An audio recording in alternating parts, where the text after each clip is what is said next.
Hi everybody, and welcome to Cooking with the Keefes. For today's show, we will not be cooking, we'll be baking, and there's only one Keefe. So it is Baking with the Keefe for today. My name is Jennifer Keefe, and my husband and I have been doing these shows for a little while now, since about 2020. We've done a few episodes, and because of the holiday season, I'd love to do a baking segment where we go over some great giftable cookie items. We're going to be making an Italian Amoretti cookie, which is an almond-based cookie.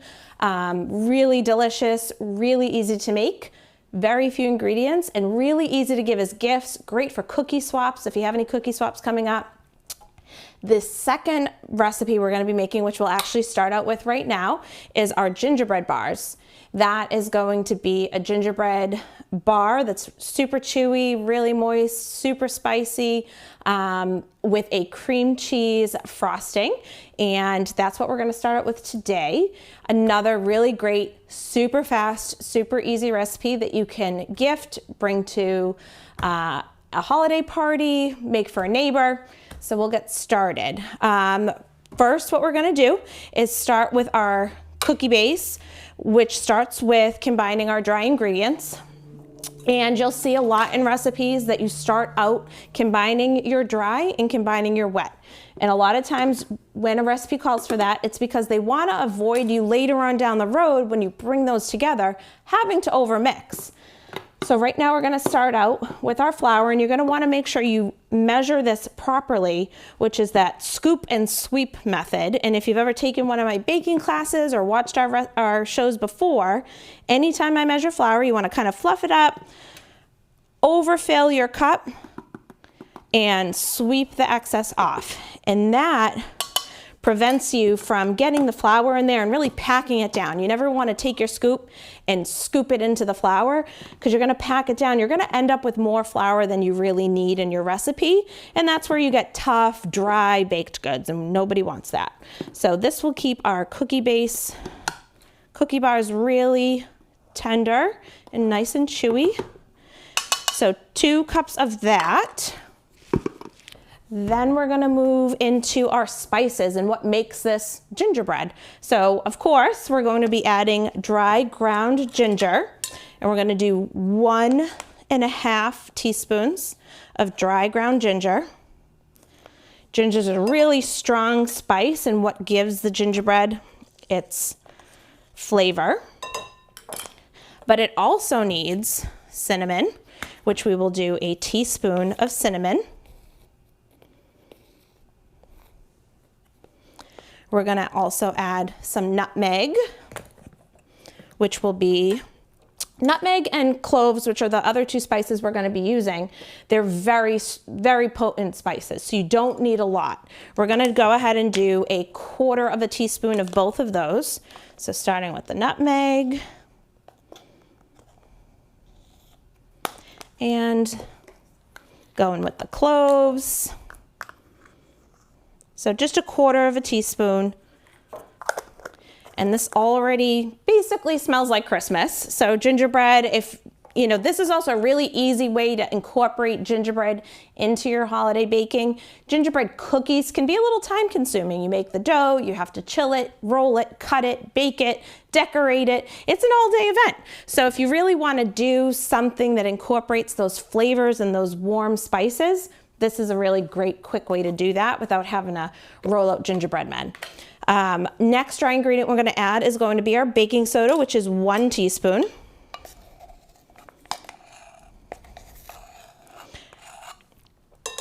And last but not least, our salt.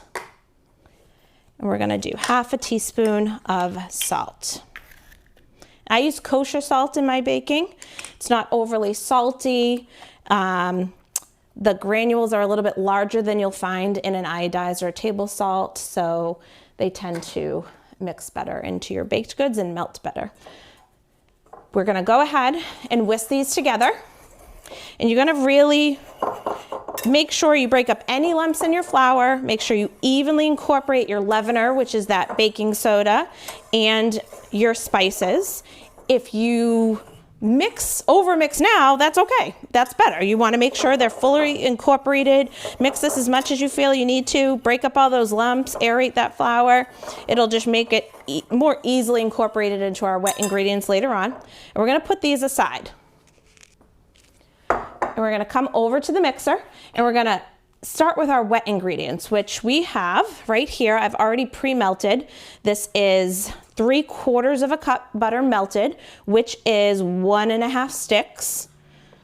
And we're gonna dump that into our mixer. Make sure we get it all in there. And then we're gonna add our brown sugar. Brown sugar gives these bars that really nice, chewy texture. Brown sugar has molasses in it already, which is another main staple ingredient in your gingerbread, in most gingerbread recipes. And we're gonna add in 1 cup of packed brown sugar. So, you know, opposite of the flour, we want to go ahead and make sure we pack that brown sugar in there nice and tight. And you're gonna get 1 full cup. Make sure you level it off, nice and full.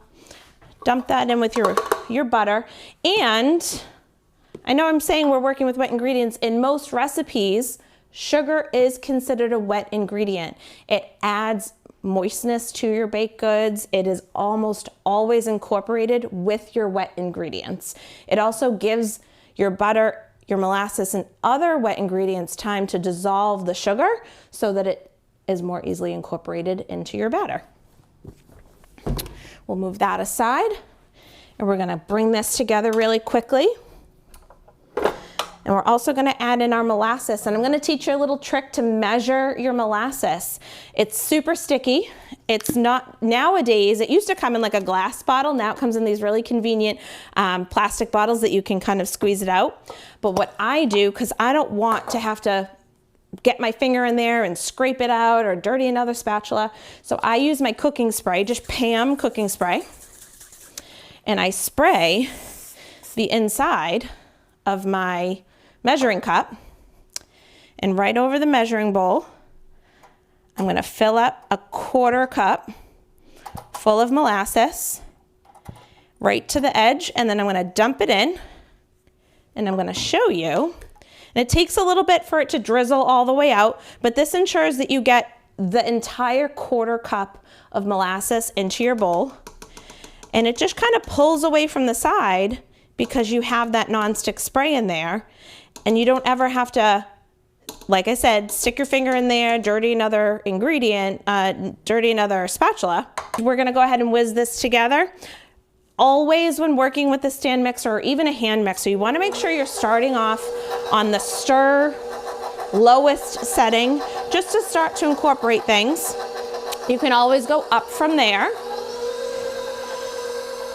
You don't ever want a face full of flour or sugar or powdered sugar or anything to come up because now you're losing your ingredients.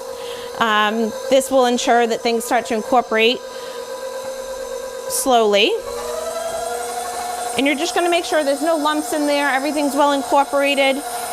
If you find things are sticking to the side or the bottom of your bowl, you just go ahead and stop the mixer. Don't ever stick your spatula in there while it's moving. Ask me how I know. It's never a good idea, no matter how experienced you are. And just scrape the sides and the bottom of your bowl. Keep all that in there. And we're gonna give it one more whiz before we go ahead and start incorporating the next ingredients. Get that all ready to go. Now we're gonna add 1 egg, and you should crack your egg into a separate bowl and then add it to your ingredients, just in case you get a shell in there. I'm gonna go ahead and crack it right in my bowl because I'm a rebel and I do feel like I have enough experience. But if you're doing this with kids, have them, you know, this is a good job for them to learn how to crack eggs and have them do it into a separate bowl. If you ever do get an eggshell in your batter, before you go ahead and start mixing it up, use your eggshell, not your finger, not a knife or a spoon. For some reason, it always tends to get away from you. Use your eggshell. It almost attracts the little broken shard that's in your batter into itself, and it's much easier to remove. So that's another good tip. After your egg, we're also going to add in 2 teaspoons of vanilla. I get my vanilla extract. It used to be so expensive. It's still not inexpensive, but the prices have come down significantly on vanilla. So I always do pure vanilla extract. I usually don't work with imitation in my baked goods. It's just a personal preference. We're going to do 2 teaspoons. And we're gonna get that going again, get that mixed. And you're gonna wanna make sure that your egg is fully incorporated. And again, just get that in there, give it a minute. It will start to lighten in color when it's fully incorporated. And if again, you feel like you need to get it going, stop, scrape the sides of your bowl. We'll use our spatula to do that. That's making sure that you're getting everything evenly incorporated. That's important for when we go to bake these, so that you make sure all your ingredients are evenly in there. They're gonna bake better, the texture is gonna be right. So I always at least scrape down the bowl once or twice while I'm mixing. And then we'll give it another whiz, and we're gonna go ahead and go back to our dry ingredients and add those in. And here we go. Now you can kind of turn it up high, get that really going. And again, this will start to lighten in color. You'll start to see it lighten up. And there we go. Now, I usually will bring the mixing bowl down when I go to add my dry ingredients. We're gonna come back to that. And we're gonna go ahead and dump this into the bowl of our stand mixer. And as slowly and as gently as you can, and be careful not to turn the mixer on while you're doing that. And we're gonna go ahead, bring this up, and we will make sure we get all those ingredients in there and turn it on, again, super slow, just to a stir. If not, you're gonna get a face full of that flour.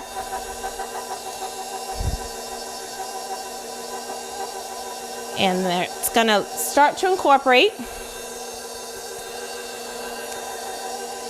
And once you start to see that become moistened, you're gonna turn it up the next level. You don't wanna overmix at that stage. That's what I was talking about earlier. So we really incorporated our wet, we really incorporated the dry, so that at this point, there's not a lot to do. That's all we wanna mix it. You might even still see a few little dry spots of flour. That's okay, because now we're gonna take this and we're gonna use our spatula to kind of finish the job. We're gonna scrape everything off, get everything off the paddle, or you can do this with a hand mixer too. I just happen to prefer a stand mixer. It's what I use at home. So you can do this with a hand mixer if that's what you have. And just take everything off. I could probably be here all day cleaning this off, but we'll move on. And we'll use our spatula to get in there on the bottom, make sure everything is fully incorporated. Scrape the sides, scrape the bottom, get any little remaining dry spots gone. And this prevents you from over mixing your cookie base, because that is what will make your cookie more tough, and that's not what we want in a cookie. I have already preheated our oven to 350 degrees, and I've already greased our 13x9 pan. I like to use a baking spray that has flour in it. Really make sure nothing sticks. This is what I go to. They have a Market Basket brand. Pam makes a brand. There's another one that's been around for ages. It's called Baker's Joy. That is a cooking spray with flour incorporated. It's just extra insurance that nothing's going to stick. So that's already been sprayed. We're gonna go ahead and put the batter in our pan. And we will have to, it's kind of thick. It's not gonna just go where you want it. You have to push it around and level it off. And you want to make sure that you get all of that batter in there. This is a thin cookie base. It's not a super thick, fluffy cookie. All right. We're going to go ahead and just push that around and get it nice and even as we can. And just push it into the corners. It's not gonna look super even, but it will, you know, melt and even out in the oven once you start to bake. But you do wanna get this as even as you can so it bakes evenly. And don't be nervous if it looks thin. It will puff up a little bit. It does have that baking soda in there. So it will expand. And these only take about 15 to 18 minutes in your oven. So super fast, other than having to let them cool before you frost them. That's what takes the most time. As you can see, they come together really quickly. And I'm just gonna make sure I get all that cookie batter. And don't fuss with it too much, just make sure it's relatively even. And that's good to go. So you're ready to go in the oven. We're gonna stick this in here, put this in the oven for, like I said, I'm gonna start it at 15 minutes. And any recipe, if it doesn't specify, always wanna go in the middle of the oven. So rack in the middle position. That way you don't bake the bottom or the top unevenly. One will bake faster than the other if you put the pan down lower or higher. So we can put this aside. And while those are baking, we're gonna go ahead and get started on our second recipe. Those are gonna take about, like I said, 15 to 18 minutes. And in the meantime, we can bring our batter together for our other cookies. And these next cookies, they are naturally gluten and dairy free. So it does check a couple of boxes if you do have any dietary restrictions in your family, or if you're going to a party and you wanna offer something that might work for other people with dietary restrictions. This is a great recipe. And just cleaning up, getting these out of the way so that we can get started. I've already set up a couple of pans ready to go. And in this mixer here, I've got a bowl already prepared with 5 egg whites. We're gonna use our whisk attachment, whether it be on a hand mixer or in a stand mixer, you wanna use your whisk attachments. And we're gonna get that on there. And all I have in there right now is 5 egg whites. I let my eggs come to room temperature. They're easy to separate that way. They also fluff up a lot faster when you do have to whisk them. We're going to whisk these 2 stiff peaks, which I'll show you the difference between a soft and a stiff peak. And the only other thing we're gonna add in there is a pinch of salt.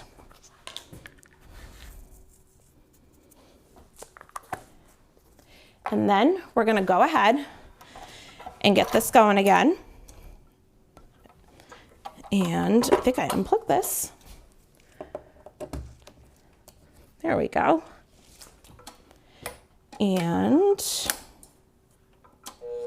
there we go, having a little technical difficulties there, but we are there. And this, you just wanna go ahead and go all the way to 10. And these shouldn't take long. I apologize for the noise, but you're gonna whisk these and they're gonna start to get frothy. So there's different stages that you can use your egg whites in your baking. Sometimes a recipe will call for frothy egg whites, which you'll see right now, just in the bowl. They start to get white and bubbly, and at that point you would stop. Or you can keep going, and it's gonna take us to soft peaks, which I will stop and show you what that looks like. And then we're gonna go all the way to stiff peaks. This recipe only uses a few ingredients: egg whites, salt, granulated sugar, almond flour, and vanilla and almond extract. And then later on, we'll add some powdered sugar to the outside. These cookies are traditional Italian cookies, originated in Italy. Some people would call this version Amoretti morbidi, which is a soft version of an Amoretti cookie. And they also make a very crunchy type of Amoretti cookie, which you could probably bake these double the amount of time that we bake them for the soft version, and you'd get a crispier, tougher, drier cookie. If you really like dunking them in coffee, or if you want to use them for a crust, you could do that. So these right here, as you can see, are increasing. You can see now the lines are staying in the egg whites. They're not just disappearing. And we're almost to soft peaks right now. And let's see. This right here, you can see that when I take it out, it doesn't stand up straight. The peaks kind of flop over. So right now, this is a good point that if your recipe asks for soft peaks, that's when you would stop. But we want to go all the way. So we're going to turn this back on. And again, turn it all the way up. And I'm going to bring over my dry ingredients, because that's what we're going to be incorporating into the egg whites. Right here I have 5 cups of almond flour, and I've got 1.5 cups of granulated sugar, and I've just gone ahead and whisked that really good so that it's evenly incorporated. I've broken up any lumps that are in there. I get my almond flour from Costco just because you can get a really nice big bag. It's relatively inexpensive. You could probably get a double recipe, which, to be honest, these go so fast that double recipe is not bad to make. I promise you they won't go to waste. And you can also use, if you go to Market Basket, Bob's Red Mill makes in almond flour. You just want to make sure it says blanched almond flour.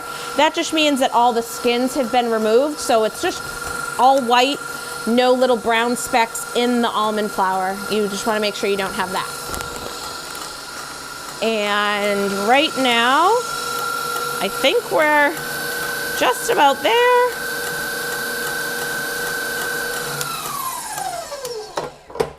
And you'll be able to see that these, they don't flop over. They're not moving anywhere. So there's that. There you go. You can kind of see in there. Super stiff. And we're all done with that. And we're gonna go ahead and incorporate the dry ingredients in thirds. So we're gonna just add, and it doesn't have to be perfect. You don't have to measure it out. Just incorporate about 1/3 of the almond flour mixture in there.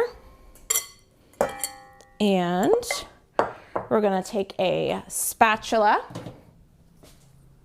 and we're going to just fold that in. You don't wanna completely deflate your meringue yet, and by meringue I mean your egg whites. And you just wanna get so that the almond flour starts to get moistened, and then we're gonna stop. We're then going to add another 1/3 of our almond flour mixture.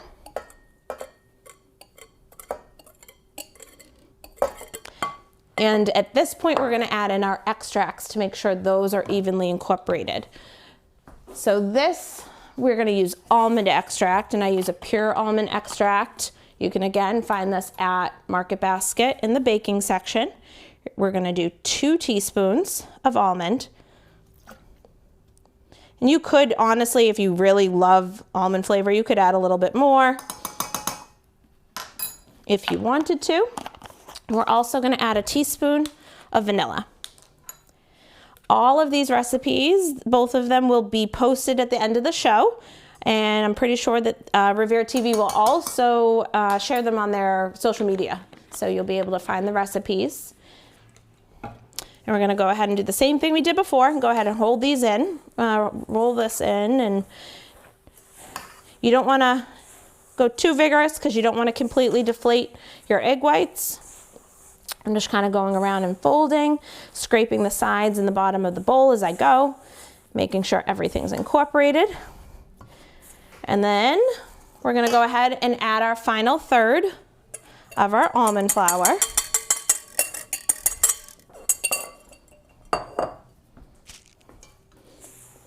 And that is our dough for our cookies. So again, super easy, not a lot of ingredients. Our cookie bars are still in the oven baking. They still have a few minutes left. So we'll be able to get these going. So now if you are having a party, you're having a cookie swap, you need to make gifts for some coworkers, something you can share in the office, these recipes both come together super quick. You can make them both. This is also a great recipe. These almond cookies are really great to do with the kids because you have to roll them and you get to roll them in sugar and powdered sugar, and it's a really great way, I firmly believe. And I think holiday baking in general is just a great activity to do with family. So this is definitely a recipe you could do with little ones. So in these little containers here, I have granulated sugar and powdered sugar, and I have a mess in front of me, so I'm gonna move that out of the way. I also have a cookie scoop. This is about a tablespoon size cookie scoop. Anytime you're making a cookie, when you're gonna be making a whole batch, you wanna make sure that your cookies are uniform, all the same size. So one, they look better that way, and two, they all bake evenly and at the same time. So if you have one cookie that's a little bigger, one that's smaller, if you're sticking them in the oven, they're all gonna bake differently, and you want consistency. So I always use cookie scoops, and in this one, it's about a tablespoon size. And I'm gonna open up my sugar and my powdered sugar. And I'm just gonna drop a couple of these into my sugar.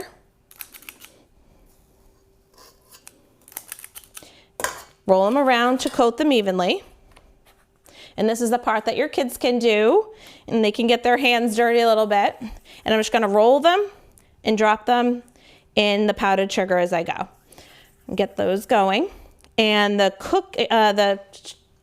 granulated sugar on the outside gives the cookie a really nice crunch on the outside and a really nice chewy texture on the inside. And you can fit quite a few of these onto a pan on a regular cookie sheet. I usually do 4 across and 5 down. And then I'm just gonna go ahead and roll these around in the powdered sugar. And don't be afraid to really coat them.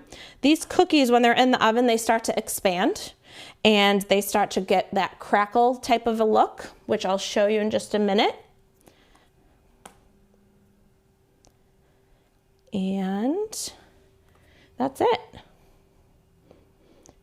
So again, now if you're doing these with some family members, you can have one person scooping, one person doing the granulated sugar, one person in charge of the powdered sugar. And I place them about 1 inch apart on the pan, and then I'm gonna go 5 down, 4 across. Pop those in the oven for about 25 minutes. You know your own oven. You wanna look at them, check them around 20, 22 minutes. You can always add more time. What we're gonna do now is get these rolled, get them out on the pan. We're gonna take our cookie bars out of the oven to cool, get these in the oven, and we'll come back and make our frosting for our cookie bars, and we'll be back in just a second. All right, and we're back, and through the magic of television, we're all cleaned up, ready to go. We've got our gingerbread bars out of the oven and cooling. Ideally, you'd like to let these cool for about an hour before you start to frost them. You want them to be completely cooled, but you can see they're nice, they're done, a little crispy around the edges, nice and soft and chewy in the middle. We'll go ahead and get those frosted in just a second, but we're gonna first check on our batch of Amoretti cookies that are just coming out of the oven now. And I'd like to show you what those look like after they've been baked. And we'll go ahead and throw in our other pan and just give that a swap. So these have been in the oven for about 25 minutes. These again going in on the middle rack for another 25 minutes.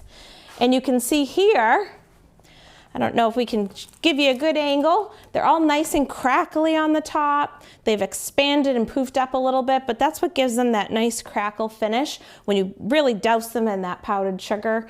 And we're gonna let these cool completely. Something else to check for, and I'll just flip one of these over here, is that they're nice and golden brown on the bottom, but you're not gonna see them super golden brown on the top, and that's okay. They're still done, they're totally baked through. You just want the bottoms to be a little bit crispy.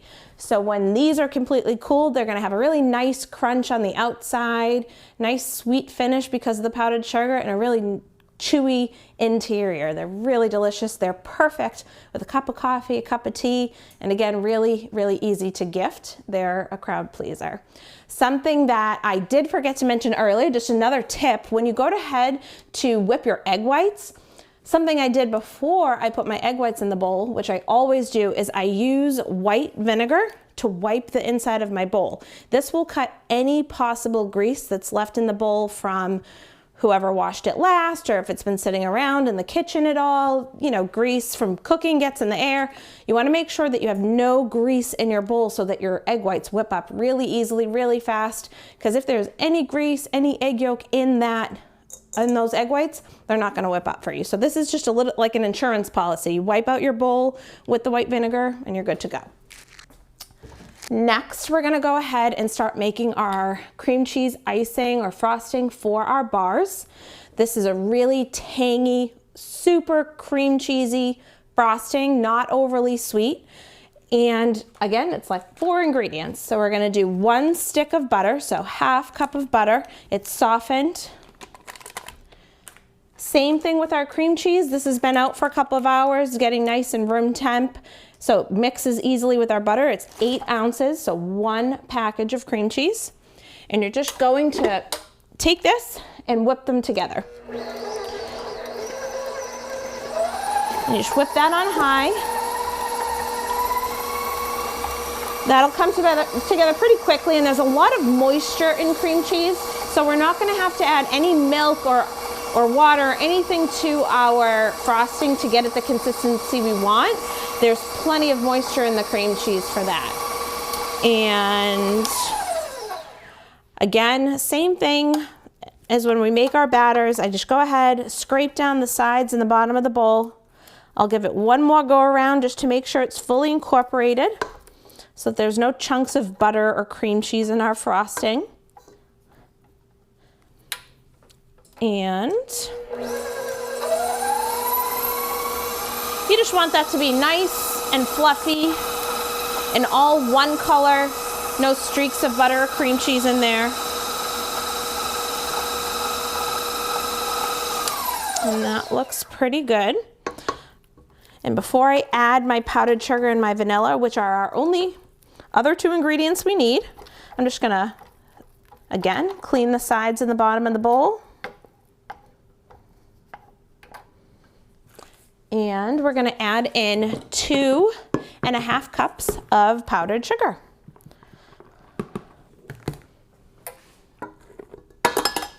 And we're gonna also add in ½ teaspoon of vanilla. A lot of cream cheese frosting recipes do not use this much cream cheese, but I kind of like it. It's very, like I said, very cream cheese forward, super tangy because of the cream cheese, and it cuts some of that sweetness, so it's really nice. And here's our ½ teaspoon of vanilla. Again, I use pure vanilla extract, not imitation vanilla, but you can use whichever you have on hand. And to make sure we stay clean, we're gonna start this on stir and give that in a minute. Let the powdered sugar hydrate with the butter and the cream cheese so that you don't get a powdered sugar shower. And again, these are both really great recipes to make with your family. They can become a holiday tradition. Start with your kids young in the kitchen. I definitely think it helps with picky eaters too. You get them involved, they become proud of what they've made, they want to share it, they want to eat it, and the holidays are the perfect time to do it. It's a nice way to show them that you can share with your loved ones, your neighbors, put together a couple of cookies in a little baggie and have them bring it to their neighbors. It's just a nice way to do something nice for the holidays. But this is coming together nicely. I'm going to go ahead and speed that up. You can see now it's very yellow in color. There's still a couple of little lumps from the cream cheese, but we're going to keep turning that up. And we're going to beat this until it becomes almost white. And what you're doing is you're aerating the cream cheese and the butter and the sugar, and you're adding more air, and it's getting lighter and fluffier. And that's when you'll know that it's done, is when it's really almost white.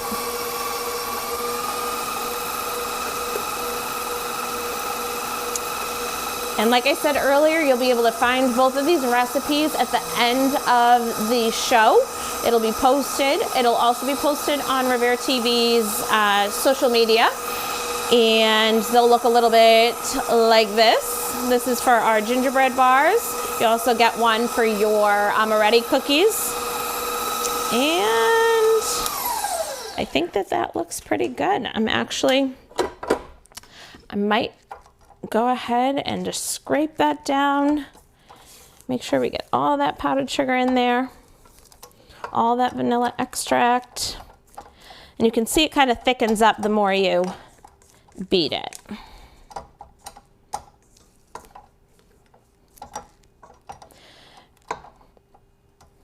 And once that's done, we're going to go ahead and scooch this out of the way. We're going to bring this over.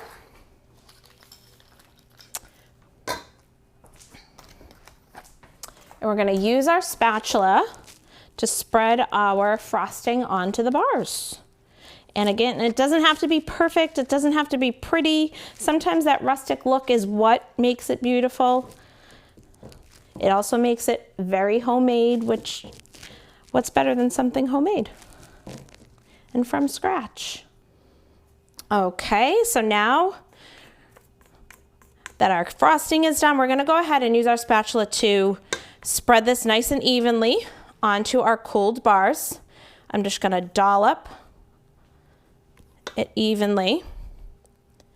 And this is personal preference. This recipe does make a lot of frosting. It's a nice thick layer of cream cheese icing. Again, it's not overly sweet, so I would use the whole thing. That's what I do, but you can, you know, maybe save some for another time, for another recipe, if you don't want to use it all. And we'll go ahead and smooth this out. And you want to just make sure you completely cover your bars, get all the way in the corners. And just do a nice even layer.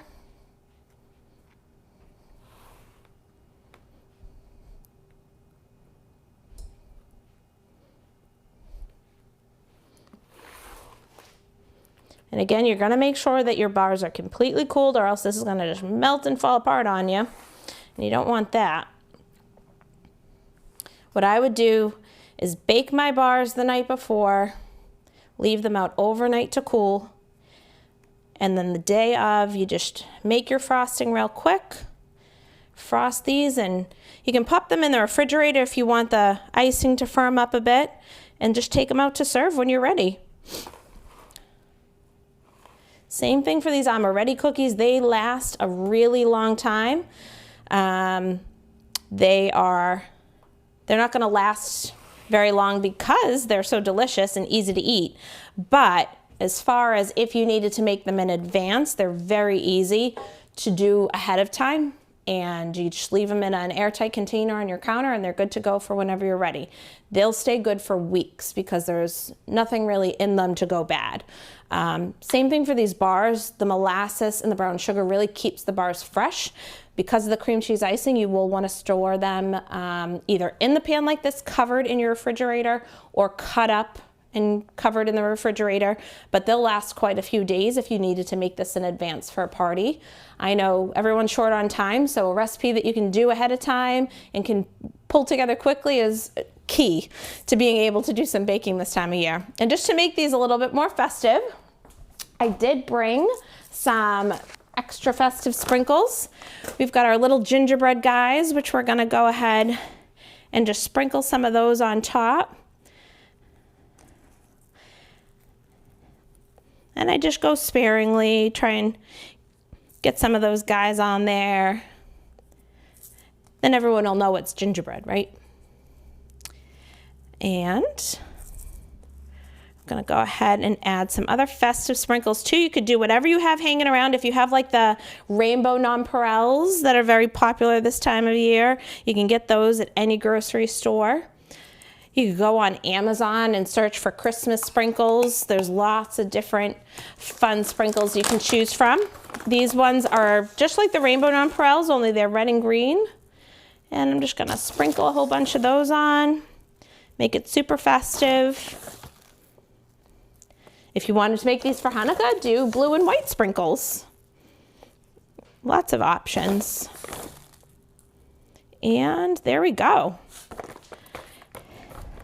And once you cut these up, once those have cooled, we've got them finished right here. And these are, you can kind of see, they're not super thick, but they're chewy, they're moist, they're spicy. Perfect combination for the holidays. Really nice after dinner treat. Something to share with the kids and your family and enjoy with a cup of coffee. We also have our finished wrapped box of Amoretti cookies, and these little brown boxes you can buy on Amazon. You can get a whole bunch of them. That way it makes it really easy for you to just divvy up and give out to friends and family, or to just have them ready for any party. Anytime someone invites you by for the holidays, this is really great. Just some string. And I'm just gonna go ahead and open these up so you can see. Got a whole box. This is one full batch of Amoretti cookies. You can make about 3.5 trays in one recipe.